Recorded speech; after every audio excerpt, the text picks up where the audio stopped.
thought, well, what if I don't make it? I decided to, write birthday cards and Christmas cards and for my two boys. And all these beautiful messages and tape cassettes, because that's what we had in those days, the cassettes, and messages for them up until the day they got married. Wow. So they had a birthday card and a Christmas card for every year till the day they got married. And I put all these in a safety deposit box at the time. And once I did all of that, it was as if it was okay for me to just. Welcome to the Uplift Her Leadership Series, a segment on the Self-Care Goddess podcast, a special space where holistic self-care meets high performance and the feminine leads with grace, power, and purpose. This podcast is your pause in a productivity-driven world, a space to reset, regulate, and reconnect with feminine wisdom and visionary leadership. I'm your host, Rita Savoya, holistic nutritionist, trauma-informed breathwork coach, and founder of Breathwork Barista. Each week, you'll hear soul-expanding stories and thought-provoking conversations with women leaders, founders, and change makers who are redefining success and what it means to lead with heart. These are the conversations we need to create the future we desire, rooted in self-care, integrity, and soul-aligned leadership. Breathe in your power. Breathe out the overwhelm. And let's begin. Hello, and welcome to another episode of the Self-Care Goddess podcast with today's guest, a very, very special woman that has accomplished so much. I cannot wait to share her story with you. But before we start, as you know, on this podcast, we walk the talk. So we are going to take a few minutes to just pause, time out, and follow our breath in and out of our bodies. So if you're able to and you're not driving, of course, I invite you to lower your gaze or even close your eyes to really tune out what's going on around us for just a couple of minutes here. To just really tune in with how are you feeling today? Allowing the inhales to come in through the nose, expanding the chest, the belly area, and then letting it go with a soft sigh, opening your lips just a little bit and just letting out any heaviness, any tension, any stress. So inhaling through the nose, allowing the expansion, and then let it go with a sigh. Any tension, anything that feels heavy, let it all go with these beautiful extended exhales. Let's do a few more of these in through the nose, expanding the belly, the rib cage, the chest, and then letting it go. That's it. Letting go of any tension, any stress. Beautiful. I now invite you to soften the inhales and exhales, but still continue noticing them expanding on the inhales and then letting go on the exhales. I now invite you to channel these breaths into the area of the heart. So breathe in and out of your heart area. Imagine these breaths in and out of the heart area. Where attention goes, energy flows. So let's energize this beautiful organ that's keeping you alive without even noticing it. And as you continue these heart-focused breaths, I invite you to visualize someone that you're grateful for today.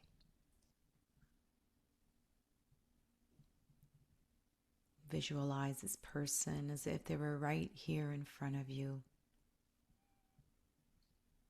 And I invite you to smile and radiate all the love, the gratitude, and the appreciation from your heart to their heart.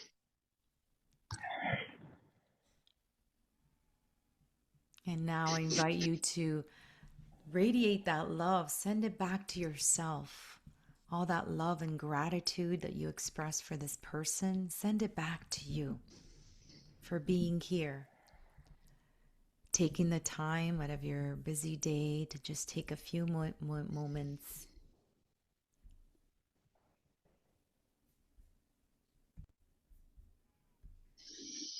And on your next inhale, slowly flutter your eyes open and come back to us. Thank you for participating in that quick coherence technique from the HeartMath Institute. So today I have the honor of welcoming a woman whose life embodies resilience, service, leadership, and the true spirit of community. Joyce Frustaglio was born in Abruzzo, Italy, and came to Canada as a young child in 1958, one of 7 siblings, all still living in the GTA, Greater Toronto Area. She grew up in a home rooted in family, hard work, and contribution. She is a proud mother of 2 sons, Gregory and Stephen, and a loving grandmother to 4 grandchildren who are the absolute joy of her life. Joyce's journey into service began remarkably early. At age 11 years old, her mother volunteered her to clean a neighbor's home every Saturday morning, something Joyce did faithfully for 5 years. Today, she credits that early volunteerism for shaping her character, her work ethic, and ultimately her professional success. Her passion for community led her to become the youngest board member of Villa Colombo, serving for an incredible 35 years.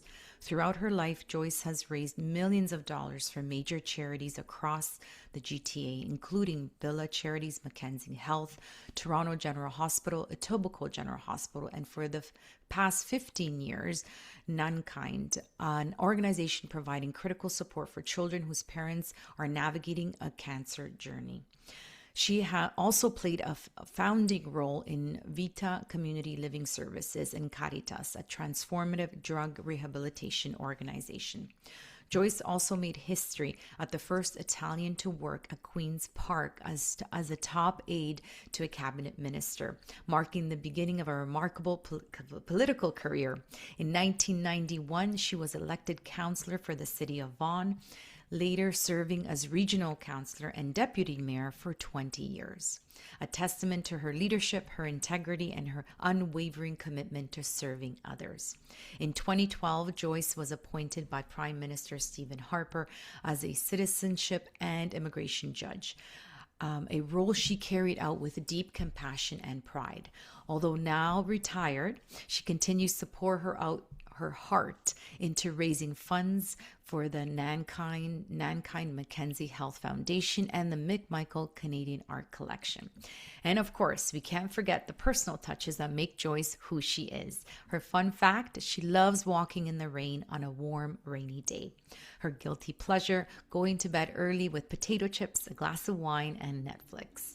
And her life theme song, I Am Woman by Helen Reddy, which tells you everything you need to know about her spirit. Please join me in welcoming a trailblazer, a philanthropist, a leader, and a woman whose heart is as powerful as her legacy. Welcome, Joyce. What a bio. Thank you. Wow. Thank you so much. That's a great introduction. I don't think I've ever had one as wonderful. Thank you. Thank you for being here. How are you today? I'm great. Thank you. Amazing. Yes, thankful for every moment we get in our lives. So, agree. Yeah. Gratefulness. Yes. So I've read, it's quite the bio, and I know we've had a couple of conversations offline as well, sort of planning out what we would talk about. So in terms of anything like that, your personal journey influenced the mission that you are on today, because you're still doing, I know you're retired, but you're still doing quite a bit. So tell us a little bit more about that. Well, I would have to say it started with my mother when she had this friend down the street who was a terrible housekeeper.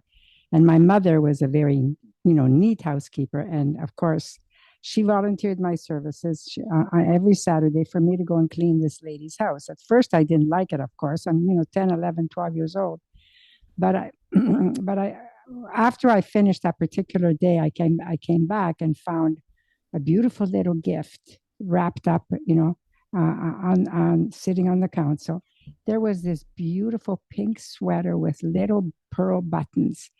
I'm 11 years old, coming from a very poor family. This was probably the best, the first thing I've ever had, brand new, all mine. No hand-me-downs.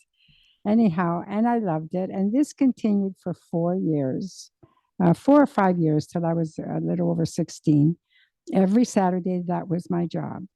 And I often reflect, and I actually thank my mother for doing that for me, because aside from teaching me a number of things, i.e., cleaning the house and all that, it taught me the gift. What you get when you volunteer. It's never what you give. It's always what you get. And for me, I always came out of there feeling proud of myself when I would leave that house nice and clean. And I would stop her children from walking in the door without taking off their shoes. So imagine, here I am, just a child, and she's got 16 and 18-year-old children, and I'm yelling at them to take off their shoes when they come in. So this, for me, sort of, I think it really and truly made who I am today. I am today what I am, professionally, and in every other way, because of that very, early beginning of, not even sure what word to use, of just solidifying, this little person. And I went on to, when I was on the board of Villa Colombo, I mean, I did fundraisers for Sophia Loren and Jerry Lewis, and I cannot tell you how many people we had, come through the early stages of Villa Colombo when it was going through the construction period, and I continued to stay involved. And then one day I decided to have this fundraiser for a cabinet minister, and I did, and they were surprised as to how much money we raised at the time. And then that sort of when I finally delivered the check, he offered me a job to work in his office as a EA. And at the time, I had a very good job. I was perfectly happy doing what I was doing, And anyhow, long story short, he wasn't going to take no for an answer. He offered me a job. I doubled my salary at the time because I was able to. I didn't need a job, so I was able to say, okay, if you give me this much, I'm able. You've got yourself a staffer, and so that was the beginning. I was there for 10 years. After which he lost his seat. And when you're a political aide, if your member loses, you lose your job. And so he was one of these people that felt, very, very respectful of his staff. And he convinced me to run locally. So technically, when I ran for council, and I should say I beat the incumbent by a huge majority. Wow. So he came to help me, and he became my political mentor. Wow. And so it was sort of like, the beginning of a great relationship, a great friendship. Unfortunately, he died, very young. And then I went on to, be on council in a municipality that was predominantly Italian at the time, and the city of Vaughan. And, 20 years later, you know what? I still continued. I cannot tell you the boards and committees that I sat on during that period, or up until just recently. So, and then I went on to apply for this position as a Citizenship and Immigration Judge when I left council in 2010. And in 2012, I was appointed by Stephen Harper.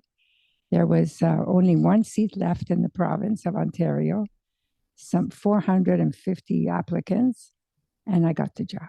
Wow, amazing. I didn't get it because I was the most qualified or the smartest. I got it because my volunteer list was, I'm sure, 3-4 pages long during my lifetime. And I really believe that that's why I got it. So it's, yes. And then it's pretty much sort of, it just, it just built that path for me, to just Mhm. sort of, continue my life. And now I'm retired, but I am still raising funds. I just finished raising some huge, significant dollars for Mackenzie Health because we built a new hospital in the city of Vaughan. It's the Cortolucci Hospital, the center. Um, and I'm very much involved with Nankind, as you said in my introduction, that we provide services. I'm vice chair of the board and chair of fundraising. And every year I raise a little over $1 million for this organization. Not all by myself. I've absolutely, I can never take credit for doing things all alone. Absolutely not. There's always, an army of people. With Nankind, we have this incredible founder. Her name is Audrey Goose. And I would say that technically we have one major event every year that raises anywhere from six to, this year we raised over $700,000. Amazing. So it's been a good life. I have no complaints. So busy, a busy life too. Wow. Very busy. And I love that. Okay, so let's go back to the volunteerism and how important and pivotal that was for you. And so what would you recommend to anyone listening in terms of where would you recommend they volunteer? How do you even, there's so many different places to volunteer. How do you choose which one is really fits, I guess, you and what you want to do? How do you do that? What would you recommend? Well, first and foremost, it doesn't matter where you choose. What matters is what your bio is going to say when you're applying for university, when you're applying for a job. I have two beautiful nieces. I'd like to use their example. They've always volunteered. I guess I set the example in my family. So we are a family of volunteers. We really are, all of us, one way or another. We're all involved with something. And my two nieces, so one of them was applying at the time, was applying for university, and she had a huge, list of the volunteers, the organizations that she was involved with. I remember she was told later on that there was two positions left, and they chose her not because of her marks, although her marks were good, because all things being equal, because of her volunteerism. Wow. And that's what got her into, that sort of last position at University of Toronto. So there you go. Usually young people that are interested, young people that have an interest in politics, I would say, wait till the next election. Get involved with the candidate of your choice. It doesn't matter whether they're running for municipal government or provincial or federal. Get involved. I have a beautiful story. The present cabinet minister, Stephen Lecce, I'm sure I'm okay to mention his name because he's a dear friend.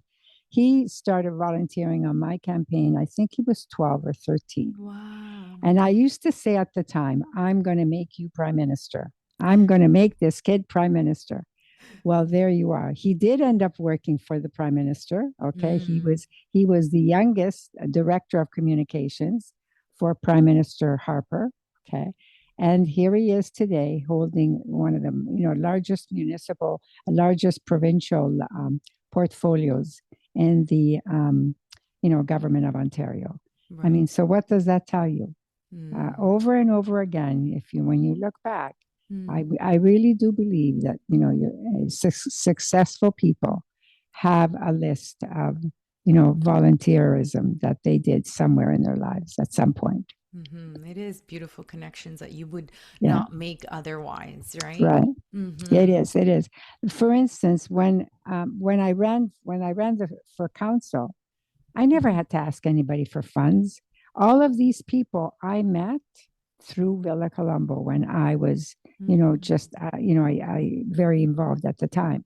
I never had to ask anybody for funds. The funds just came. Wow. Then of course, when you earn your stripes. Yes. The most important thing, as far as I'm concerned, is to be true to yourself and honest, and always make people feel that you can take their word to the bank. You can take your word, or they can take your word to the bank.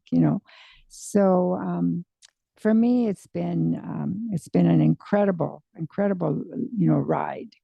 Whether it was up or down or sideways, it doesn't matter. I always learned something, and I came out of it feeling totally blessed for the opportunities that this amazing life has given me. So yeah, so beautiful. I'm a 4-time cancer survivor, I should also say. Right, right. So when I think back and I think of those challenges that I had to deal with, during my life. Oh, can I tell you my suitcase story? Yes, please do. Yes. So I was diagnosed the very first time I was, I think, 34. I had two boys, my darlings. And at the time, I was diagnosed with uterine cancer. And, we're going back a number of years ago, okay, like 50 years ago or more. No, not 50, 40 for sure. In any event, at the time I was given 2 to 5 years.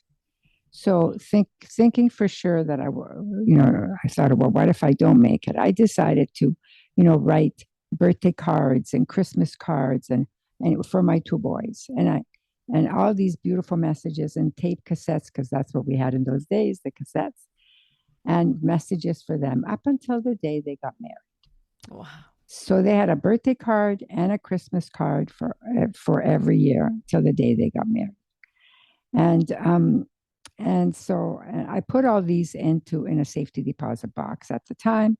And once I did all of that, it was as if it was okay for me to focus on me. And more importantly, I don't know, there is something about, when your life is in order, you feel like it's okay. You can just do what you need to do, and whatever happens, happens. That's not to say that I was prepared to die. Absolutely not. Okay. I think I fought it with every fiber in my body, but my life was in order. Anyhow, so then one day I told, after I was diagnosed a second time with stomach cancer, and a third time with colon cancer. I was telling my surgeon at the time about this, that I felt as though that I had packed my suitcase and I was going on a one-way voyage.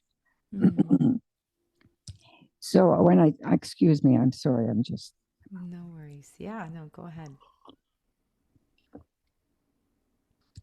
So he was quite impressed, and he asked if I would speak to some of his terminally ill patients that were having a real difficult time with, the stage they were at.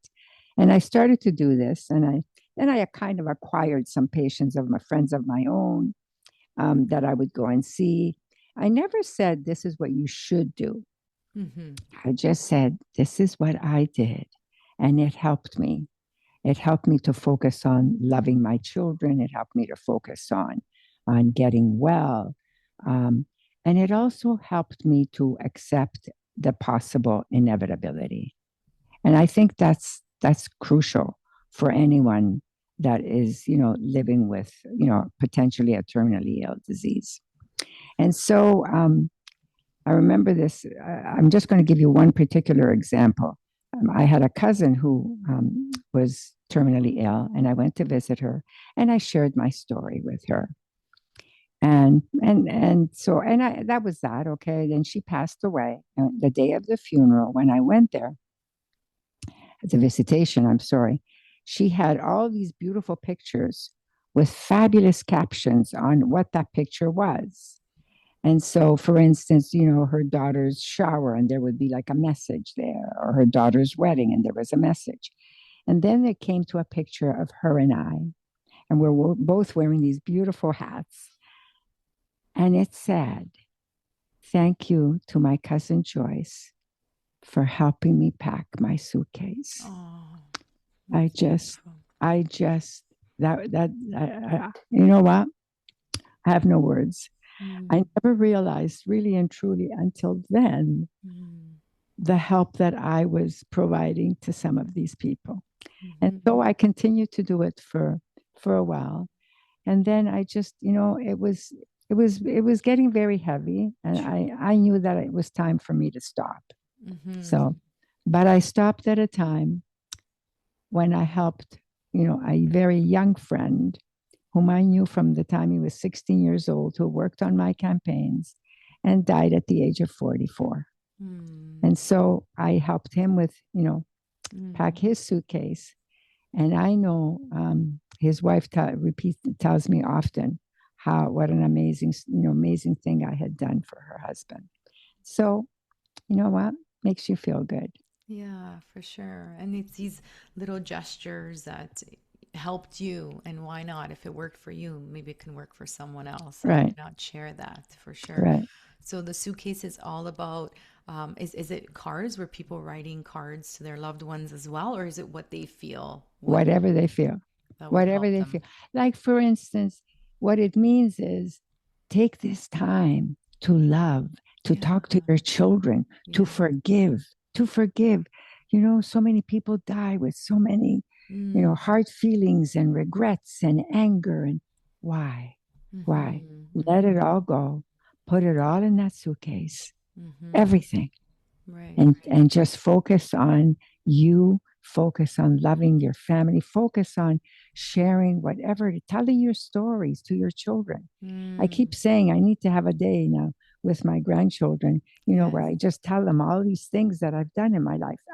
They don't know because, first of all, I have to be honest, I was never really one to just talk about me, So, yes, they know. They Yes, can they listen to know. this podcast. You'll have Yeah, a podcast. that's true. There you go. That would be wonderful. Yes, thank you. Yeah, no worries, no worries.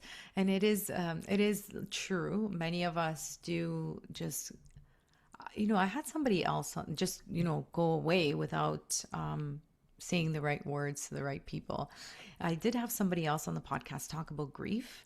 And she said it so beautifully that a lot of times what we say in a eulogy, we should be saying to them every single birthday or every single occasion. Why do we wait? Exactly. Right? When you write a birthday card for somebody, don't just write, happy birthday, Joyce. Like, I have friends, two friends actually, they save my birthday cards, my Christmas, because the messages that I write in them, it often is very, very powerful. So, and she says, I see you come to me. She has a drawer. She showed it to me. One of them she has a drawer. All my Christmas cards and birthday cards they're all there. She saves them all. Oh, that is beautiful. So, what does it take to make someone smile, to make somebody's day a beautiful, message? I taught this person how to show love to his children. Okay. One day we were going to a business meeting, and my son called. And so we had a conversation. And then I said, "Oh, love you too." So this friend of mine said, "Ooh, who was that?" I said, "That was my son." He said, "Your son? Does that mean," he said, "Okay, mom, bye, love you?" I said, "Always." And he said, "Wow." I said, "Why? Don't you do that with your daughters?" And he said, "No." I said, "Well, you ought to try it. Try it." So, ironically enough, okay, we were still driving. His daughter phones. And so he had the conversation, and he was just going to say goodbye. And I kind of like nudged him. And I showed him with my lips, I said, "Say you love her, And so he said, "Okay, goodbye, I love you." And when he hung up, he said, she hesitated. And then she said, "Love you too, Dad." Aww. And he said, "Wow."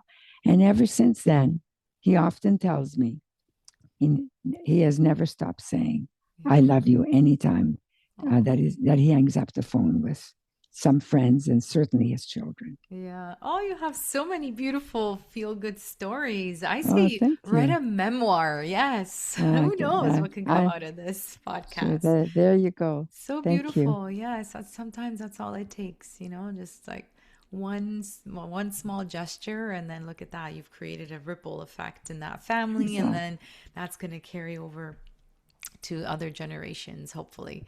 So Yeah. you talked about Joyce, things going sideways and upside down. So what is your go-to strategy that you can share with us when you do face some challenges?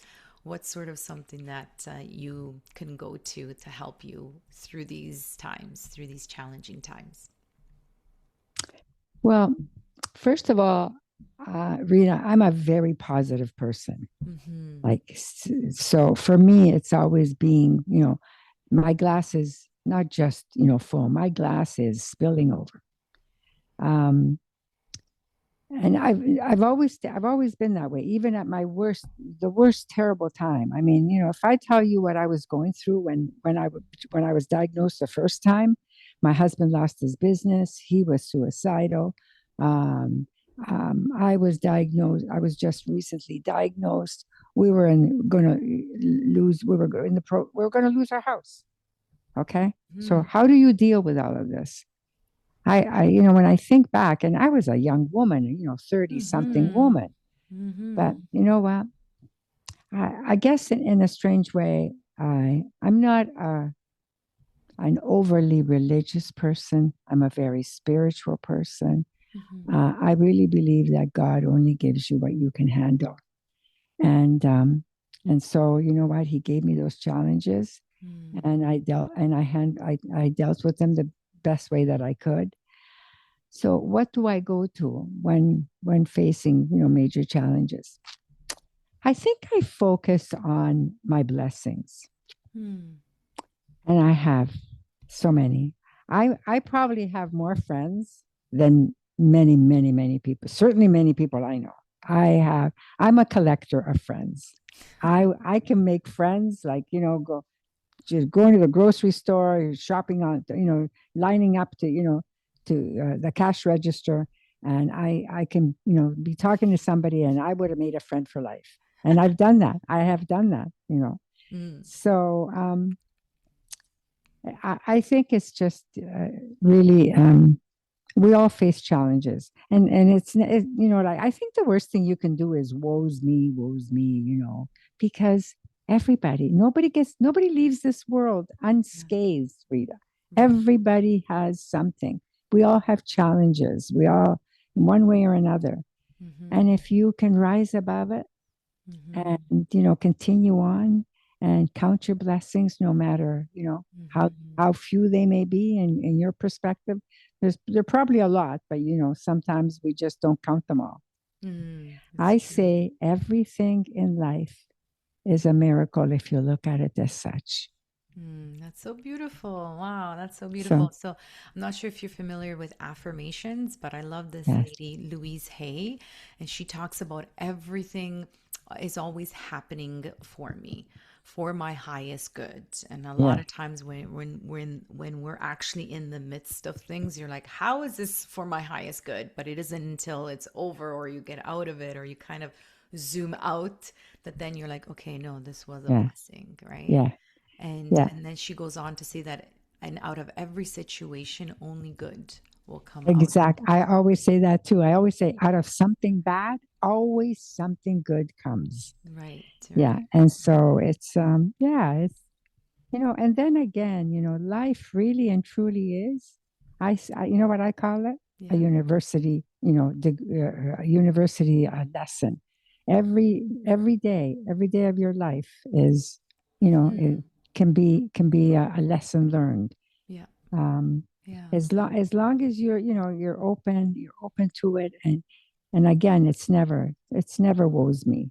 When I was diagnosed, to be honest with you, the first thing I said was, Mm-hmm. it's okay, God, just give it to me. Just say, don't give, as long as my children are healthy, that's all that counts. I can deal with it. Right, And that right. was so. Mm-hmm. I guess as a mother, it's the first thing you think about, wanting to, protect your children and your family. So Yes, yes. yeah, And you're right. The more you appreciate things, those things appreciate as well. yeah. So gratitude is a very powerful practice. Yeah. So would you say you were always like that, sort of that positive aspect of things, or it was kind of a practice that you chose to be positive about it, and then it kind of now it's like automatic, second nature that whenever something doesn't go right, then yes, you have that perspective. Yeah. I think I was always like that a little Mm-hmm. bit, and it just got like the worst thing you could do to me as a child, for instance, was to dare me to succeed. Yeah, Okay, yeah, yeah. because you lost. Right, right. Um, so it was, and I remember my father. I think I was, we all live wanting to please our parents. Okay, Mm-hmm. it's your mother, your father. For me, it was more my father, Mm-hmm. and I don't think he realized. No, I actually remember the day that I felt that I had arrived in my father's eyes. And he had these friends coming to visit from New Brunswick. And he asked if he could bring them over just because we had just moved into this beautiful big home. And you know how parents are, they're so proud of their children's success. And so I said, "Oh, sure, Dad, why don't you bring them for dinner on Sunday?" So they came for dinner. And I, of course, I pulled, I made sure that it was the best dinner. Yeah. And anyhow, so when this person whom I had never met was asking me what I did, and at the time I was working at Queens Park, and so when I was sharing with him, what I did, he was, "Oh, really? Wow." He said, like I work at Queens Park as what do you call them? I guess a janitor. I'm not sure what the word is today that they use, but anyhow, so in New Brunswick, so he was familiar with the system, Mm-hmm. and he looked at my father and he said, "Wow, Santi, you realize your daughter's got an important job." Like, wow. So, and it wasn't until then that it came from someone else Yep. that my father finally realized, the how I guess my success Yeah. or how much I had grown, and it was after that. I always say after that day, my mother and father wouldn't even go out and buy, a safety pin without calling Joyce and see if that was okay. So it was just, I Yeah, really, right. that was the day I felt that I finally had received my father's much, much wanted and needed approval. Yes, yes. And it's interesting. I'm with you on that too. It's more my dad than my mom, although I'm very close to my mom too. It's yeah, my dad's the tough cookie. He's the one that shows the tough love all the time with me too. Mm, And I was in HR before this, right? And HR, he was like, "What is that? What do you mean I yeah, can't just fire someone?" I'm like, "No, Dad, actually, you can't be yeah, doing yeah, that." exactly. Yeah. He's always had his own business too, so he didn't really understand it. And then I moved into the wellness, and he gets that because I've helped my mom, obviously. So he gets that, and he takes his supplements religiously, him and my mom. So they Yeah, they do trust me with that. But the that's breath good. work, now that I'm doing more breath work, he's like, "What do you mean? What are you doing to these people?" Because they're Oh, just laying on it, the floor, yeah, and I'm like, "You have to try it." it's And so good. Yeah, and it's it's so so good. good. Yes, It's yes, so well it's yes, talking about forgiveness, and we can just help to forgive, um, let go of any heavy energy through the breath, right? Just releasing right. these breath Yes, work yeah. experiences. So yeah, I'm just and if it was for the money, I would have probably stayed in Dubai in HR, but no, this is Wow, more than that. This is more like this is wow. mission. This is why I'm You on this earth, right? Finding That's so amazing. yeah. I'm so proud of you and the work Thank that you you. do. You Thank really you. are. You are trailblazers in your own right. And Thank and you. I wish you continued success. Really, you're amazing. No. They say that if you can bring a smile to one person, just Mm, one day, just one little smile, yeah, then you've done something right. So it's okay, and exactly. it's okay. Yeah, for So sure, for sure. yeah, So yes, that's really lovely. And in terms of, I mean, you've done so much. You're doing so much. Of course, us also raising a family. Have you ever experienced burnout in your career? Oh, And yes. and if so, what are some signs that we should be watching out for that you had? Mm. Lack of sleep, obviously. Hmm. Being, just being terribly cranky, and rather than demonstrate love and joy, you're now, you're angry. So there is no love and joy coming out of you. And it's only when you really and truly demonstrate love and joy that you get it back. Mm-hmm. So, so for me, yeah, it was, again, it was during, one of the campaigns when I was working at Queen's Park, Mm-hmm. that I remember this one day I had 35 cups of coffee. I actually counted. Can you imagine? Oh my I lived on coffee. I was running his campaign. And yeah, it was, I mean, sometimes I would work 10, 12, 15-hour days.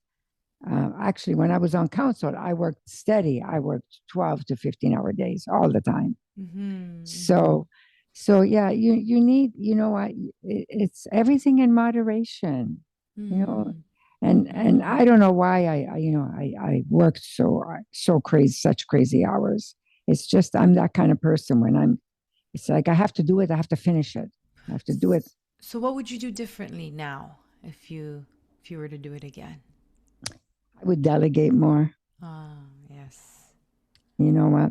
I would Mm-hmm. delegate more Mm-hmm. because I had staff, but I always had this feeling they can never do it as well as I can, or Mm-hmm. they can't do it the way I want them to. You know what?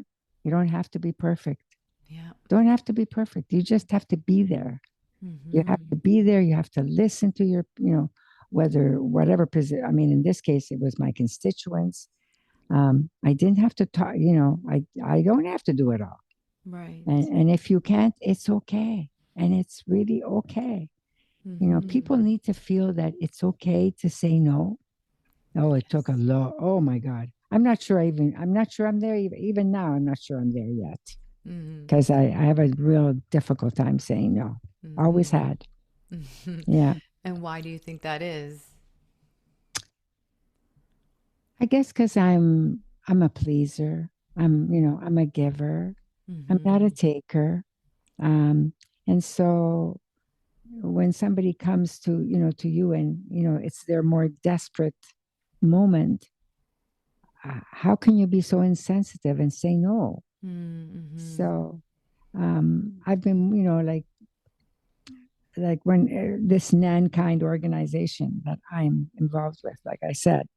So I keep saying, okay, you know what? I need to move on. I need to do some different things. Or, I finally replaced myself as, chair of fundraising, um, just about a month ago at the board meeting. And, I appointed three people. So I said to the board, just so you know, I replaced myself with three people, just so you know.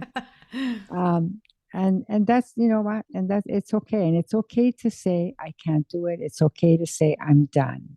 um, Mm-hmm. if Yeah. you because if you One of the things I learned along the way is that if you don't look after yourself, you Yes. can't look after anyone else. So And true. if you don't love yourself, how can you when there's no love here, there's no love coming out of here, how can you even expect anyone to love you?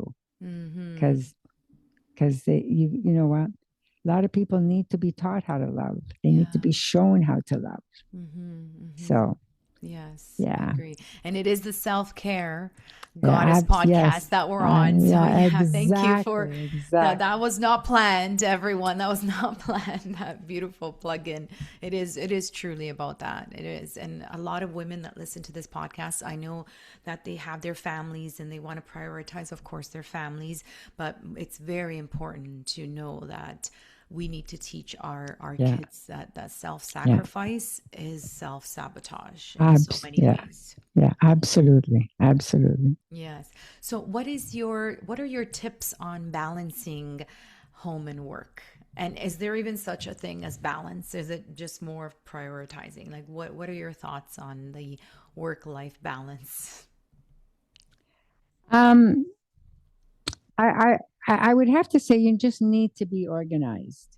Mm, Because if you prioritize, your whatever it is you need to do, in life, or in that day, and you try to the best of your ability to follow it, simply because life gets in the way of life.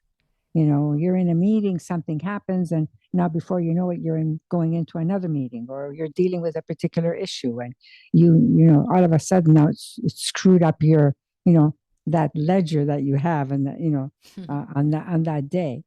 So, and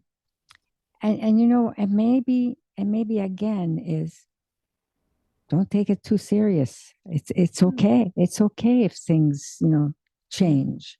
I mean, you and I were booked to do this, the last couple of dates, and something happened, and I couldn't do it.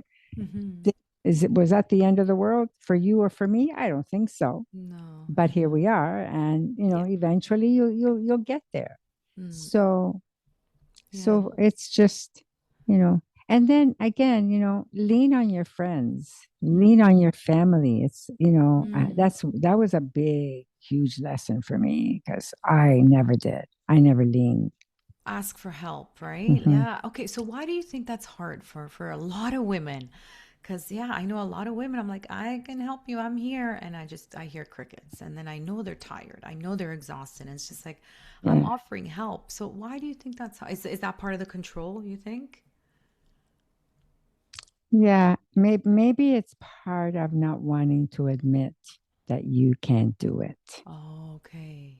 Okay. that you're not as strong as you think you are, or as you want other people to believe you are. Right. Um, Mm. obviously everything has that psychological, interpretation of why we do what we do, or say what we say. Agree. Yeah. Um, but I, you know, when you're when you're vulnerable and you ask for help, and it comes from somebody you least expect it, I think that's the best. That Mm-hmm. is really the best. Mm-hmm. Um, so I have these wonderful friends of mine. Um, I'm at a certain age, obviously, and I live alone. And I have this. His wife is um, a police sergeant, and he's a doctor. Okay, amazing, amazing, beautiful people in my life.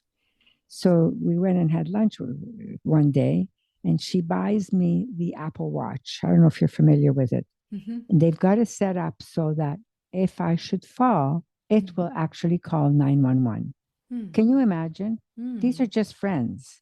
Oh, that's so nice. I didn't know And the they, Apple Watch did that. I was gonna get one for my mom and I was gonna go through those yeah, companies. Huh. yeah, Good to know. yeah. So now I have this Apple Watch, okay? And every time I haven't put it on yet this morning, to be quite honest with you, because I had to be charged. But every time I put it on, I think of them, and I think what a wonderful, like, think about the thought behind the gift. It's not the gift, it Mm-hmm. was the thought. They want to make sure that if something should happen to me, because I live alone, that Mm. somewhere along the line I would get the help I needed. And when I showed it to my sons, I said, "You should have been buying this for me. What the heck, you know?" And he goes, "Ma, but you're amazing. Like, you've got amazing friends." And the other thing is too, as you get older, they say make younger friends. I'm not kidding you. I have seven, actually seven young friends that are in their 50s. We Mm. go out to dinner, we get together, they come here, I'll go there. Imagine that. Like, why? And I often say to them, why would a 50 something year old want to be friends with me, that I'm old enough to be their mother? Okay. But they don't look at me as their mother. Yeah. I'm their equal friend. And it makes me feel really young. Makes me feel young. I love being involved with younger people. Well, I want to be your friend, so I think I you have hope you another are. one. Yes, I hope you will be for sure. Awesome. There's lots of room in my garden of friends Oh, that's for so more friends. beautiful. And you're right, Joyce. So I'm obsessed with the blue zones. Have you heard of the five blue zones where people are living well Yes, over yes, 100? yes, And there are, although they're on beautiful islands, except for the one in Costa Rica is actually in inland, but they're all, yes, okay, they're living in this beautiful, beautiful places. But what they found was there were some commonalities that regardless of the environment. And the number one was purpose. So hmm waking up with a purpose is what gets them going, right? And also the number two was connection, community. Like if you can just yes, surround yourself by amazing people, again, that gives you purpose, right? Because you yes, just never know, you might be helping this person or not, yeah. but just surrounding yourself in community is so important. And loneliness is, Oh, he's a especially killer. post COVID, right? Like so Yeah, many people, and yeah. even if we're so connected, like through the internet and all of these messaging and all that, most people, a lot of people are experiencing loneliness, and that is definitely a killer for sure, for It sure. was, And it's, it is, yeah. COVID was a killer for many, many people. yeah, yeah. But you know what? I have to tell you, Mm, I did, I did, I'm not going to say I didn't feel it. Of course, we felt it. I mean, I miss seeing my children, my grandchildren. Are you kidding? I mean, through 2 years of hardly yeah, ever. I mean, of, just waving at the window or something like that. right. But you know what? I did things. I called my friends. We talked on the phone. We did FaceTime and Yes. with all my friends and wherever. I kept myself busy and I Mm-hmm. went for walks and, walk in the Yes. park and go for a beautiful walk in the park and on a beautiful Mm, sunny day or I just, yes. or on a nice warm rainy day and go for a walk in the rain. Yeah, It's like, oh, exactly. it feels so good. Feels so Actually, good. and there's science behind that. I'm a bit of a science nerd. And when it rains, so being outside in nature, being outside in general It's the is really best. good for us, right? Being outside in nature amplifies all of the positive effects of nature, Mm-hmm, of just getting, mm-hmm. being there. But when you go after a rainfall, then the actual negative ions will offset the positive ions from all of the electronics that we're exposed to. There So you that's why go. you feel extra good when you go. Yeah, So I always try to go after the rainfall, and even just yeah. the smells and the different Yes, yes, yeah, that yeah, happen right after. But it yeah, is really good for us. You're right, yeah. It and is. we're very lucky. We live. I mean, I live in Kleinberg, beautiful trails, just Vaughan, Oh, right? yeah, yeah. Beautiful trails, so many gorgeous, gorgeous trails. And you're right, COVID actually, we just explored way more than we would have if we didn't if we weren't Right, forced to. So I right. think that was a Yeah, positive for us yeah. too. I think it was hugely, really, really hard on children, on young, like teenagers Yeah. especially. Yes. That was teenagers were, Yes. and my kids were teenagers, my grandchildren, and it Hmm. was difficult for them. I mean, they missed their Their prom. They prom, missed the exactly. prom. I I know, know. I was like, my you're not gonna have it's one? not fair. Yes. I mean, Yes. yeah, but Yeah. you know what? And then I say it could always be worse. Yeah. That's true. So that's not being negative. That's still being positive Yeah. because it can always be worse. Yeah, that's so true. So Yes, I mm, agree. I agree. So tell us a little bit about this. So when I was doing these pre-calls with these women, with the women that I've invited on the podcast, it sort of naturally came this topic of masculine and feminine energy. And I actually didn't know, but we talked a little bit off air when I was living in Dubai, mostly in a male dominated of course, business world. I and then I started my own business. I had no idea that I was working more from a masculine energy, and even the way I was dressing, I was young too when I joined Xerox. I was the youngest one in on the management Wow. team. I Yeah. was dressing more like, suits and all of Yeah. that. And so I didn't know that I was really expressing more my masculine energy until I came back home and I took care of my mom. And I was more nurturing and I was more in my feminine, and I was feeling actually better, more energized. I wasn't as fatigued, and it's because I was able to go into both feminine and masculine. Now, most women that have been on this podcast, very successful like yourself, they actually all agreed that to a certain extent they had to like pursue or just work more from their masculine side, masculine energy side. Now we need both for sure. So I'm just curious, is that something that you also felt, Oh, or no? would you like to see my closet? I wore suits, nice suits. I put one on yesterday. I remember I have this. It was a pinstripe, a double breasted blazer, with the little lapels at the back, and it had, the wide pants what do they call these pants now that we're Like wearing? palazzo pants or wide leg? Yeah, the wide leg ones, yeah, the Yeah. palazzo ones, and it had that suit, the pants, and I can remember whenever I went shopping, very seldom would I even wear a dress. Okay. But I always, 90% of the clothes I wore suits. And I wore high heels like this. I was voted the best dressed person at Queen's Park. I was voted the best dressed person at the region of York. And I'm not bragging. I'm just saying, when I worked, I dressed I looked the professional part. So, yeah. And yes, and I too, worked and lived, in a very male, dominated, environment.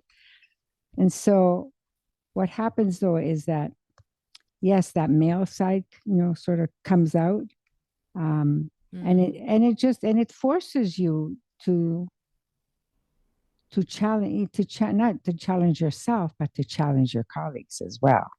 Okay, I always found I could do it better. I always ended up doing it better than them. But one of the things that I did was never made any of my male colleagues an enemy.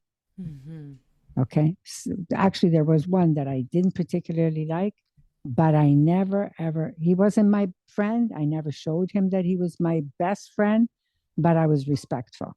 And so when you do that in a male oriented, workplace, especially, then you get the respect as well.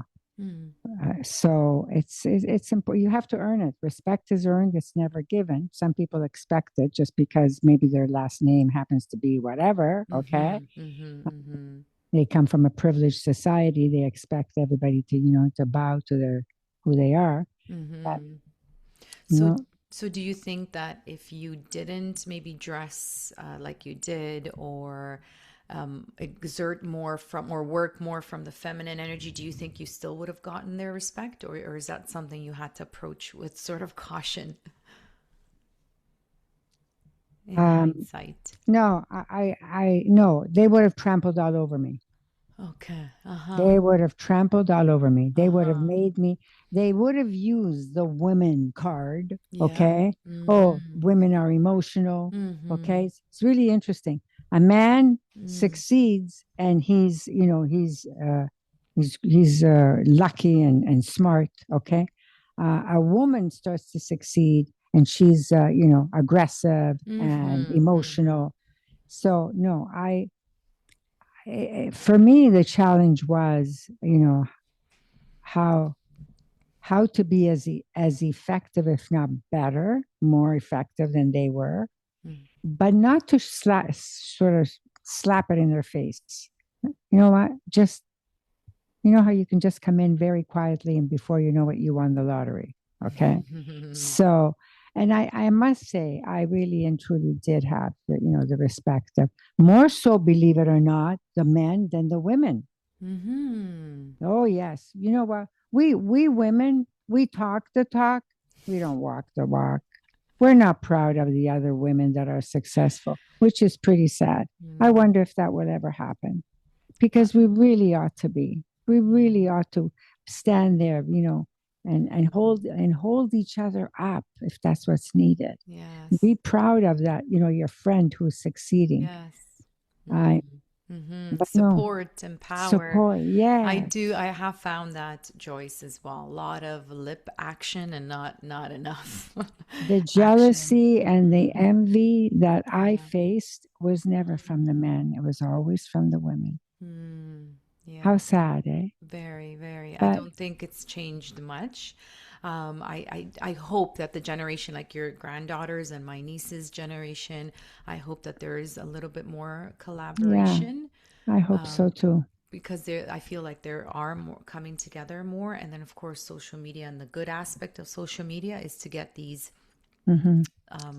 campaigns out, or these sayings, or the memes, or Yeah, like I share those as well, right? I mean, support a friend that you know versus a stranger who's an influencer that you'll never like meet, type of thing, exactly, right? Like, share my exactly. stories, reshare my Yes, posts, right? yes, So yes, it's about that. And for sure. I've always been a big proponent of there was a saying not too long ago, I came across it. Oh yes, celebrating another woman's success takes nothing away from yours, Exactly, right? Nothing. exactly, exactly. Even in the same Yeah, industry, yeah. right? Like, Hmm. even in the same Absolutely. industry, because you do Abs- what you do uniquely, and people, yeah. you'll attract people that want to work with you. Hmm. So yes, I'm with you on that, and I really do hope that it does change. And I'm hoping through conversations like these, people will, who Yes. knows, right, come out of And it. you're doing, yes, this is amazing. I mean, kudos to you and, Thank you. for doing this and for sharing, your life and your time with, wanting to just make your little corner of the world a better place. I mean, Yes. you can't do better than that, and you can't do more than that. Mm-hmm. If you've done that, and if you can honestly say to yourself that, you've contributed just this much Yeah. to your little corner of the world, then I would say, you know what, you Yeah. succeeded, and this planet Earth is a better place because of you. So, Yes. Thank you. mm, Thank you. mm. It's true. So, what are your top three self care? Talking about self care and self love, are there these sort of non negotiable habits that you do on an everyday basis, or maybe just non negotiable, or maybe just habits that your go to? So, we like to Mm. sort of share those on this podcast. Well, I like to go for a daily walk, Mm-hmm. especially now, like now that I have the time, whereas before I never did. So Mm. for me, that's like a gift. Um, Mm. it's not always possible because I'm dealing with some other health issues right now that kind of prevents me from being as active as my mind wants to be. Mm-hmm. But I do.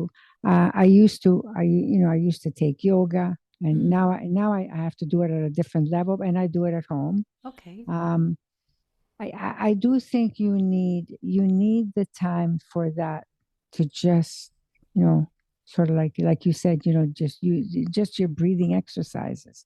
Well, take some time for you. Um, and I love to entertain, Mm-hmm. so and I love to cook and bake. So I try and have uh, a couple of sort of like, dinner parties, maybe a couple of months. Okay. So Nice. Yeah. I'm actually having some friends over tonight for dinner, Mm. um, and I don't know what else are my go-to things. Um, I would say for me, as long as whatever is on my agenda for that day, I'm actually now at a point. It's really interesting. If I don't achieve it all, it's okay. Yeah. Mm. Whereas before it would be, oh my God, I still got this to do. Oh my God, I haven't, it's like, oh my, the time is running out. And yeah, yeah, yeah, and then before you know it, you're just like so stressed. Right. And, and then you're not even a nice person, because then Mm. you start, bitching at your staff, or whoever happens, Mm. your family, whoever happens to be around. You know what? Takes so much energy. Yes. It So takes true. so much out of Mm. you. So, you know, So true. Don't stress the the chicken stuff, The as little they say. things. Yes, Yeah. exactly. It's so Mm. true. And do you think that came to you because of your experience and your wisdom, or is this something that you can teach your granddaughters to do? Or they need to Well, learn, like kind of go through their own. I think that they need to somewhere along the line. They need to learn on their own. Yes, you can tell them, you can share, and hopefully somewhere along the line it will kind of like maybe resonate with them at some point. But I think in life you have to experience things on your own before. I Yeah. don't know. I don't know. Those are not tangible things. You see, Yeah. it's not like Hmm. here's a page, look at this, or here's a cup and this is what it looks like. They're not tangible enough for you to to leave that kind of imprint on your day or on your life. Yeah. So I do think that you need to experience them. And as you get older, I mean, that's the only gift you have when you get older. Yeah. The gift that hopefully you've learned something along the way. You're a little wiser, a little nicer, I hope. I pray for only one thing, Rita. Mm. I shouldn't say one thing, but I pray that God, please don't take my mind. Yeah. If you want to take my body, go ahead. But take body and mind at the same time. Yeah. Uh, and also, please don't make me a crabby, miserable old woman. I don't want to be a crabby, miserable old woman. But unfortunately, a lot of people are. But I mean, do you I ever visit these old age I homes? And know. it's Yeah, my so grandmother sad. used to be a Villa Colombo. Yeah, Yeah. yeah, she used to be there. But for me, like the nutritionists will come out and be like, okay, there's definitely a nutrient deficiency or some sort of mineral Ah, imbalance that's yeah. causing that bitterness, And it Okay. sometimes it Yeah. is, right? There's gut issues that you can't produce serotonin. So if you don't produce serotonin, that's your happy hormone, right? Of course you're going Right. to be miserable. So Yeah. I feel like there's always a root cause, and I think we touched Mm-hmm. upon this before too. Like you said, psychological or root cause to why people behave the way they do. And unfortunately, yes, I'm like you, by the way. I'm scared of two things: tsunamis and Alzheimer's. I'm like, Yeah. I So have now, way too many beautiful yeah. memories that I don't Wow. want to, erase. Exactly. Exactly. Yeah. Exactly. Yeah. But there are, ways, of course, if you take care of yourself and your health, Yes. and Yeah. that even though you may have the gene, you don't have to specifically turn it Yeah. on, right? And I always say, Rita, that, I get up in the morning and put your face on. Your Yes, face is on. yeah, When your face is on, when you look good, you feel good. There's yeah, just no denying that at all. I yeah. mean, imagine if you think of yourself, okay, it's, 2 o'clock Mm, in the afternoon, you're still in your pajamas, okay? yeah, Well, you're going to feel like you yeah. look. Yes, So, exactly. I just think, get up and do it, your morning ritual, whatever that may be. Mm, Put that face on because yeah, because until that happens, it's, you you're just not choose. going to feel it. Exactly. Yeah, you get to choose. You choose happiness. A lot of people are Yeah. fine looking for happiness and joy. No, you get up and you say, I'm I'm choosing joy. I'm Yeah. choosing happiness. I actually Yes. have a little ritual that no matter how I look, because sometimes I'm puffy and like, Yeah, yeah, of I haven't course. Of slept course. properly. I just look in the mirror and I say, good morning, beautiful. And I just There you go. I go like ahead with that. my Good. day. Okay. I'm Yeah, going to try because you're that one. telling, That's yes, nice. I like you're that. telling your body. Yeah. And Yeah. there was a recent study, actually, a recent research talking about how effective it is to talk to your body versus taking supplements. Yes. So if you tell your Yeah. body, Yeah. thank you for today, thank you for helping me, you're strong, you got Mm. this, like literally your body will listen. So it's very, very important how we talk to ourselves. Back to that Absolutely. self-care, self-love. Absolutely. And it doesn't Yeah. hurt. And even though you don't believe it, some mornings I don't believe it, I just Mm-hmm. say it anyway because then it just becomes a habit, right? And Yeah. that's what we want to build is these positive habits all the time because Right. then it just becomes automatic. Mm-hmm. That's the beauty True. of these. True. It becomes your default, your Yeah. autopilot. Yeah. That's right. So true. So, So true. Joyce, if there is a one rule, okay, that you've joyfully broken on your way to where you are today, is there one Mm. that you can share with us? One rule that I've broken. You come across like the type that would have. Broken all Of course, kinds of it. not legally or Yeah. illegal. No, no, No, no. no, But no, just no, like no, a, no. Oh, yeah. yeah. No, no. I'm just trying. Oh, I'm just trying to think. I'm. Um. Uh. Hmm. I can't even think of one right now because We can come I back feel. to it. Yeah. Maybe we'll We come can back come to that. back to it. No Yeah. worries.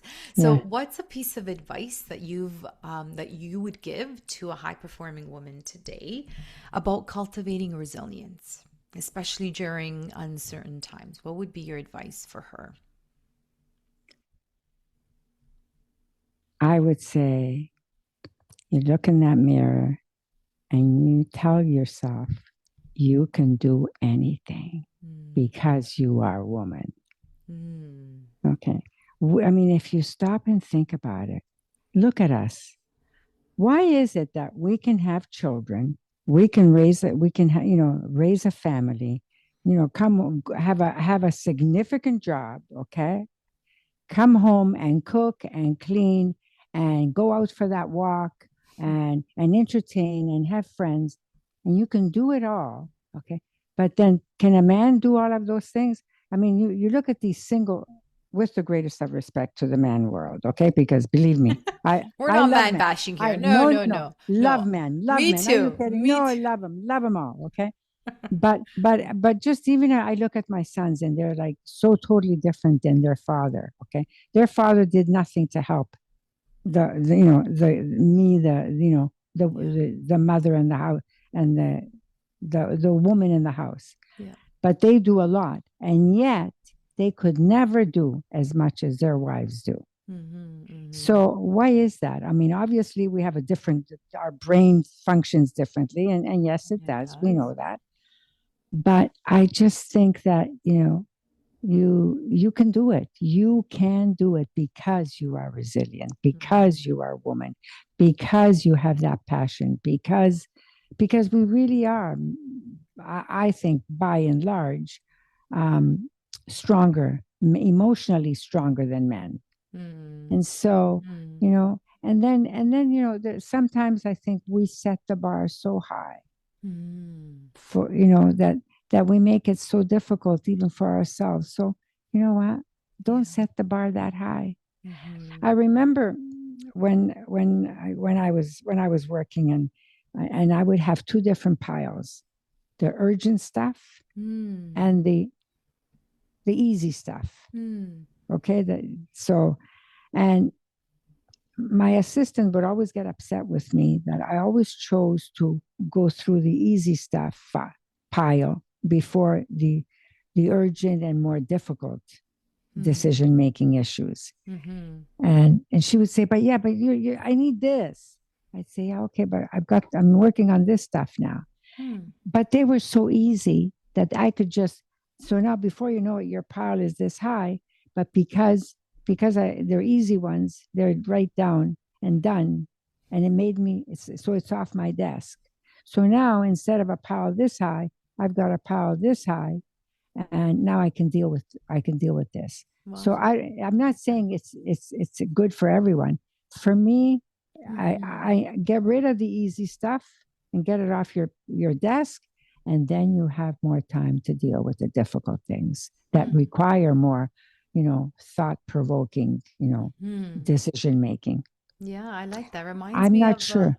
yeah, it reminds me of the Eisenhower matrix. Have you Hmm. heard of the Eisenhower? So you put these like it's a matrix, so it's four squares, and then it's urgent and important.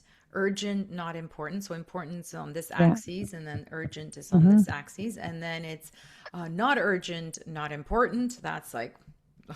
honestly, don't even Yeah. bother with that. Or not urgent but important. So it's quite interesting how you can use that to prioritize Yeah.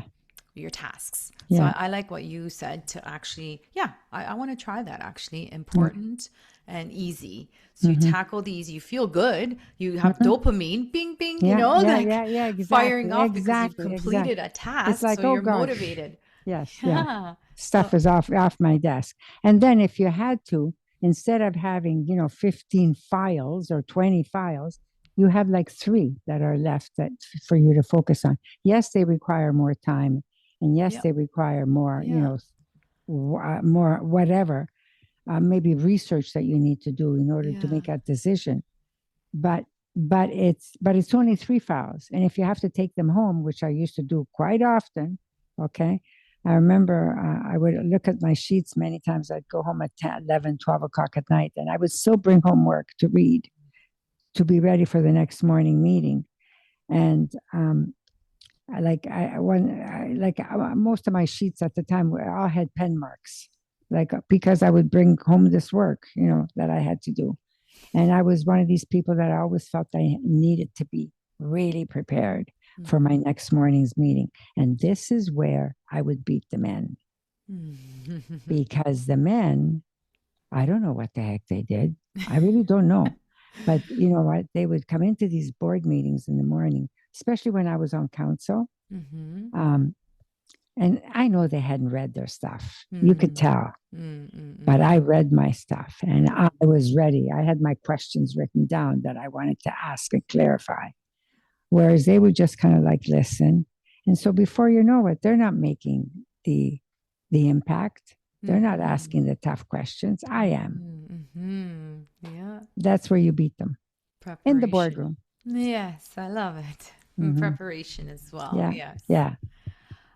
So if you could have lunch with any woman, living or past, Joyce, who would it be and why? Ooh.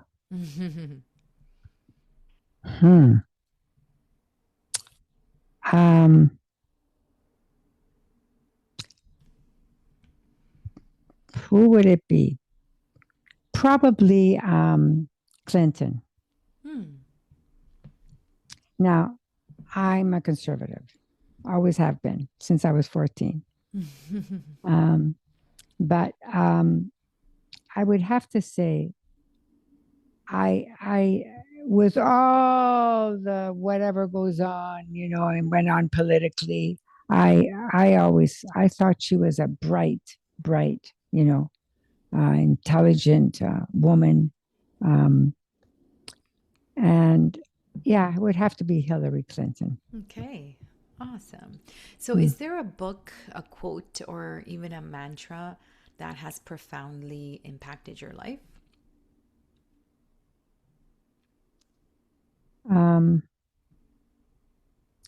Well, there's a number of them. When I read, what the heck was it called? Trying to remember. That's lately. That's been one of my issues. Trying to remember everything.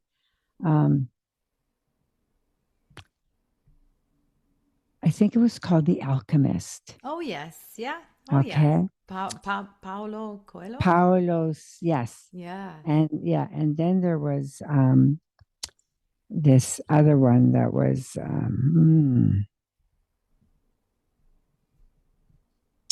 was it Marty Tuesday or something? That one I don't know, but something. I read myself too a while ago. Yeah.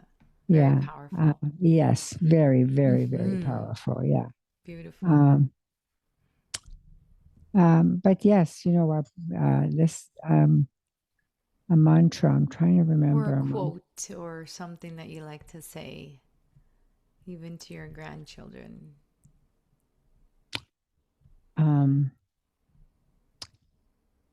I usually one of I would have probably my saying over and over. And if you ask my kids, they would say, she always says you can't do something bad when you're doing something good. Oh, that's nice. Yeah. So, my son called me not too long ago, and someone had died, and he said, he goes, Ma, do I have to go to the visitation? And I said, well, but I barely knew the guy. I said, but Gregory, you don't go for the guy, you go for the family. And so tell me, is it really, how bad can it be for you to go? and have these people be happy that you went. So I said, you think about it. You know, don't go. You don't want to go, don't go. But you can never do something. You can never go wrong when you're doing something good. Yeah, you have good intentions, right? Yeah. Yeah, there's Yeah. always something good that comes out of it. I Yeah. like that. And I think the other thing, if you ask my staff, my former staff, they would say, Joyce always says, don't burn your bridges. Yeah. Don't burn your bridges Yes. because you never know. No, yes. They say you meet the same people going up as you meet going down. Yes, exactly. So Very valuable yeah, advice. yeah. So, speaking of advice, what would you give your younger self if you had a chance to speak to her? And you can choose which one, at what age. What would I give her, or advice that I would give? In terms of advice, what advice would you give her?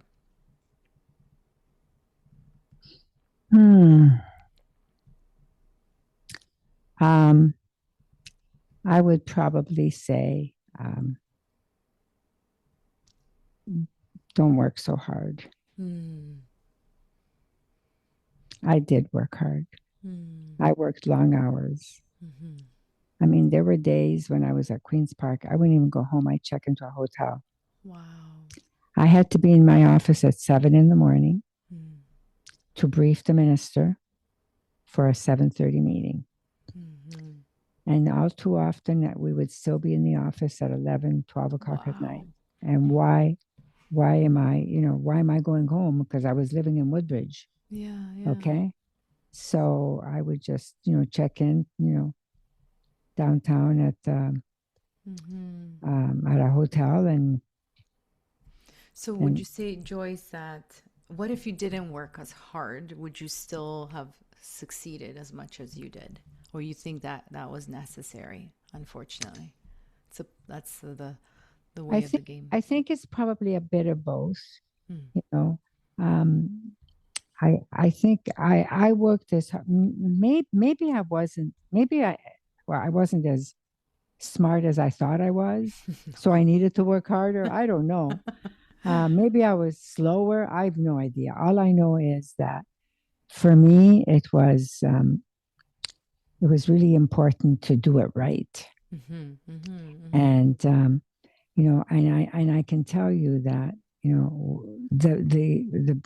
the best thing working in that minister's office was not the respect I received from my colleagues, because quite the contrary, let me tell you, but the respect I received from him. And it got to the point where I never realized the power that I had. I really didn't. And maybe I didn't realize it until I left, because we would have these briefing meetings every morning, okay? And he would often go around the table and say, okay, well, what do you think about this? Or what do you think about that? And inevitably, I would be sitting to his left or his right, it didn't matter. And it would be, okay, Joyce, what do you think? Wow, that's powerful. And whatever Joyce said, that's what he did. Wow. Yeah. One of the other things that, and again, just to finish that, again, that created a little bit of, the friction and the envy and the jealousy of, among some of the staff. But the other thing that I faced, and I'm sure so many other women faced the same thing, was the sexual harassment. It was just pervasive. It was just really and truly horrific. Okay. So, but I learned how to deal with it. How did you deal with that? Because that is, I'm sorry you had to go through that. I think. But it just, it just happens. I remember there was this one particular cabinet minister that he never failed to make some sort of, a comment or derogatory. No, it would be sexual. It would always be this sexual. Gee, you look really hot today, Joycey, Right. And so I remember one time he said something really, really inappropriate. Mm-hmm. And I just looked at him and I said, first of all, you can't afford me. Second of all, you're definitely not good enough. And third of all, I would really be careful if I were you, because if I reported you, your job is finished. Yeah. And So, did he you know what? stop after that? So, yeah, like, well, this guy did. So this other one, when I said, because I said you couldn't afford me, he proceeded to one day came into my office. He put his briefcase, sorry, on my desk, and he tapped it. He said, full of money for you, Joycey. What do you say? Wow. I said, you need a trunk. Now get that out of my office. Wow. Wow. Oh yeah. Um, Mm. and and even this cabinet minister, okay, they all try. You're young, like I always dressed well for, the work that I did because I that was me, Yeah. I was, in a way, I was a fashionista, You still but are. I remember the oh, suit when yeah, we met. I was like, that's a nice suit. Yeah. oh, thank you. Um, Mm. so I remember one time we were going to hear a speaking engagement, and I was wearing this button down. It was summer, red and white little dress, with my Bruno Magli matching shoes and purse. Are you kidding? Anyways, so he put his hand on my knee, and I thought, oh no, that's it. I'm done. You know, how you think that's it. I mean, Yeah, now it's what? your, You know what I mean? yeah. So I very carefully picked up his hand and put it on his knee, and I said, I'm going to pretend that didn't happen, because if I acknowledge it, we're done. Mm. And he knew. He just, Mhm. I'm sorry, I apologize. I said, what are you apologizing? Nothing happened, remember? Mhm. But if it happens again, we're done. Mhm. And after that, there was this relationship that was, you know, Mm. never happened again. And I had, you know what it was? I had the power. Yeah, And that's he right. knew it. He never forgot it because he knew I had the power. Yeah. Because I could always go back and use that, Yeah. Yeah. whatever it was. Yeah. So, you know what? Sometimes women don't realize the power that you have, you Mhm. know. Um, and yes, it's unfortunate. It really is. And especially because I just finished watching, what was that? The Einstein uh, documentary. Mhm. Um, and it's just, what's it called? Wasn't it, what's his I name? on Netflix? I don't know. Yeah, it I was don't on know. Netflix. Yeah. I can't think of his name. That's It's okay. okay. Doesn't matter. Anyways, Mhm. um, where, even where Prince Andrew, I mean, Right. Trump, and everybody is involved somehow, but everybody is saying, no, I didn't do anything, Oh, you know. okay. Okay. Um, Yes. Yeah. So Epstein's. Okay. That's who Oh, I meant. I'm sorry. See, I knew, okay. I was trying to think of, that's right. The Epstein. Epstein. Ah, Yeah. yeah. No, I haven't seen that. I haven't seen Yeah. it. Yeah, Yeah. exactly. I know it is. It is really sad. Yeah. And but thank you for sharing your story. Very vulnerable to share your story and to give us some tips on how to handle these men. And Mm, because you're right, I've experienced it too, and it yeah. just you don't know what to do, right? And you think it's Hmm. your fault, and you think, oh, Yeah. maybe I should just stay quiet and not say anything. But as I get older, the courage to speak up is a lot easier. Mm-hmm. So thank you for sharing that, Yeah. Joyce. I appreciate it. Thank you. My pleasure. So, what does success mean to you right now at this stage of life? Um, I think it makes me feel that uh, I'm leaving my little corner of the world a better place. Hmm. You know, it's okay. I've arrived. I'm done. not finished, but and I'm very proud of my my achievements and the things that I've done. I used to be. I had this little kind of title called the No Smoking Queen of York Region. I was I brought in the no smoking bylaw for the region of York, Wow, thank which you. which began the whole smoking issue, and then Toronto followed, and then the Wow. province followed, and so we're technically that whole bylaw and my efforts in that regard, we went from 80% of the people smoking to 80% of the people not smoking. So, that's contributing to the health and well-being of the residents of not just, of the province and of the country and inevitably of the world. Okay. Of course. Setting precedents. Yeah. The World Health Organization adopted my, sort of policy as to how to succeed in bringing forward this no smoking bylaw. And I was invited by by them to go in so a number of times. Yes. So it's that's beautiful. Yeah. I was and when I think back and I look at bring a hospital to Vaughan, bring the subway to Vaughan. Those were my initiatives. So, to think that we now have a hospital and we have a subway. I cannot take credit for everything, but I can take credit for the fact that if you look at,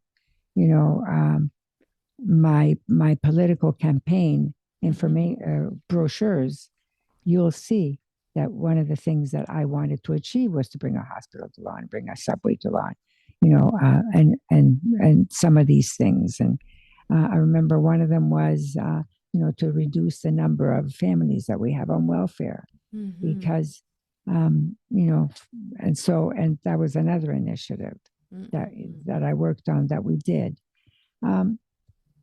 So yeah, like my little grandson, who was at the time was, I guess maybe in grade 1, and I used to be a school trustee as well, which I left off my resume, but it doesn't matter because it doesn't matter. That was a long time ago. Anyway, so you go to some of the schools in the city of Vaughan, and my name will be on the wall as to the trustees responsible for at the time. And so somebody said to him, "Oh, Christopher, that's your name. Who's that?" And he goes, "Oh, that's my nonna." But my nonna's a royal counselor, because he didn't know how to say a regional counselor. He said a royal counselor. But he was so proud of the fact that that was his nonna's name on the wall that built that school. Okay. So, yeah. So, you know what? When you can leave something behind that your children and grandchildren are proud of, and now when my son will call me and say, "Ma, who I met today? So and so. Wow, he thinks you're like, wow, the cat's meow." But for me, the greatest compliment I can get is when somebody says to me, "God, I met your son today. What a nice young man. You did a great job, Joyce." You know what? That's good. That's good. That's right. That's good enough for me. Yeah. So you've accomplished so much, Joyce. What is next on your bucket list? So let's say immediate and then 10 years from now. And you choose if you want to do personal, professional, you can choose. Oh, no.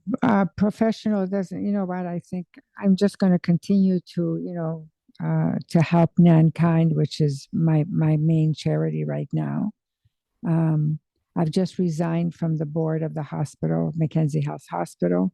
I resigned there, although I did, play a major role in raising the $250 million that we had to raise for the community share of building the hospital in Vaughan.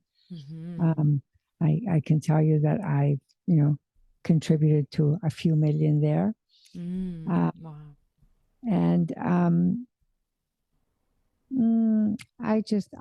whatever time I have left right now, I want to travel. Yeah. Yeah, I want to travel. There's a lot of places I have not been. Lots of places I have been, but a Hmm. lot of places I haven't been What that would I be the would like. first place if you had to choose and leave Right. today? Mm. Uh, well, somehow I have to get to Italy first. I mean, I've been to Portugal twice now, but I want to go to Germany. I want to go to Switzerland. I want to go to Ireland, places I haven't Hmm. been. Beautiful. I like the sort of the European countries. Hmm. I wanted to go to Egypt to see the pyramids, but Mm. not right now. Things are just not, Mm. too unsettling over there. So Hmm. there's a lot of places, I'm not going, I'm not, I don't, I can't go to places that it takes 24 hours to fly there. My Yeah. girlfriend just came back from Australia. I'm actually going to call her later to find out. Hmm. But that's one thing, as much as I would love to go to Australia, I'm not going. It takes too long to get there. I don't like, I wish I could just twitch my nose and be like Yeah, bewitched. Yeah, yeah, teleportation. I know. I can't wait for exactly. that too, right? Yeah. Yes, But, because I've traveled quite a bit. I think it's 36 countries now, and the only ooh, coun look I at you. know, yeah, I've been Good traveling girl. since. Yeah, I Good. love it. Solo Lucky you. travel with friends, with Ah, boyfriends, like yeah. nice. So the country though that I would go back to is New Zealand. And I don't say that I'd go Really? back to many countries. I mean, of course, Italy for Really? sure, because Yeah, I yeah, love yeah, Rome yeah, yeah, and Amalfi Coast. I love it. But yeah. yeah, New Zealand is worth the 22, whatever, it's 23 hours, whatever it is. Really? Eh? It's beautiful. Well, It's I spectacular. hear all about it from my friends because, Yeah, yeah, they exactly. just, yeah, I'm yeah. sure. So, okay, amazing. So, we're going to go into these sort of rapid fire questions. So, these are just fun questions, whatever comes to mind. Don't overthink it. And then we'll wrap up with one final question. This beautiful conversation that we had. Okay, Okay. so one word, Joyce, to describe you as a leader. Aggressive. If your leadership style were a dance move, what would it be? And if you don't know the name, you can just kind of do it. Um, Probably rock and roll. Nice. Morning person or night owl? Night owl. Coffee, tea, or something else? Coffee. Red wine. Mountains or oceans? Ooh, both. Are you kidding? Both. Absolutely. Pizza or pasta? Pasta. Mhm. If you were a kitchen appliance, which one would you be and why? Ew. I'd be the blender. Okay. Why? I don't know. Just because it could do all sorts of things. It could make your, blend your cakes and blend Mm, your milkshake. I don't savory know. stuff too. Yeah. Yeah. Awesome. So, what's your oddly specific superpower? Like always finding the best parking spot at a mall or at a fastest grocery line? Do you have one? I would say find no, I would say finding a really, really good buy at a Winners. Like, Hmm. not like a Oh, like what is my your secret? I never get any. I don't go that often, but my girlfriend always says, "How come you can?" I don't know. I look for the name and the designer Hmm. and to come out of there with a great buy. You're buying you know a Hmm. designer item for a third of the price Much or less. whatever. Yes. Yeah. Okay. I like it. Mm, I like it. I got to come shopping with you too then. mm, mm. And if you could instantly master any new skill just like that, what would it be? Technology. I'm so not techie. But you know what? I've arrived at a point where I know what I know, and I'm okay. But if I Yeah. could, like yes, I could take some courses, and you know what? I don't even have the interest right now Yeah. because I don't have that kind of mental patience. Hmm. Hmm. But I wish I had. More tech. I Okay. wish I had. Okay. And you can get your grandkids to teach you. No Yeah, worries. they're To good, and fast they're track good. all of that. Yes, yes. Yeah. But you know what? Yeah, I know enough. I know enough. Hmm. It's okay. Exactly. Yeah. Exactly. So, in closing, Joyce, if you could gift every woman listening or watching this podcast one thing, tangible or not, what would it be?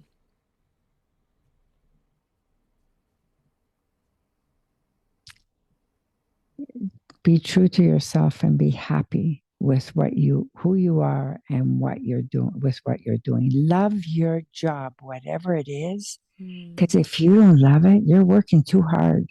mm-hmm, But when you love what you're doing, see how time flies. mm-hmm. But when you don't love it, it's such a struggle. And, you get to the end of the day and you feel like you haven't accomplished anything. So love yourself, love your job, because everything comes so much easier when you're dealing in a environment of love. Yeah. Oh, this is so nice. Yeah, it sure is. So, yeah, right? Yeah. Like, so beautiful. What a Mm. beautiful conversation. Thank you so much for Thank this you. very, very rich conversation. And thank you for your time, for saying yes. It was definitely divine timing because we were supposed to meet a couple of times, but that's okay. I mean, it was such a beautiful conversation. Thank you for all Thank of the you. advice, the tips, the conversation, the vulnerability on your part and mine too, is just so beautiful to connect with such an amazing woman. So I'm so Thank you. grateful. So Thank grateful. you. Thank Thank you so you. much. It was a gift for me to have come to that dinner that evening where I met you. So you're a beautiful human being, and I wish you continued success in all that you do. And I'm sure your podcast is helping so many, countless women and Yeah. men, because Yeah. hey, yeah. Hmm.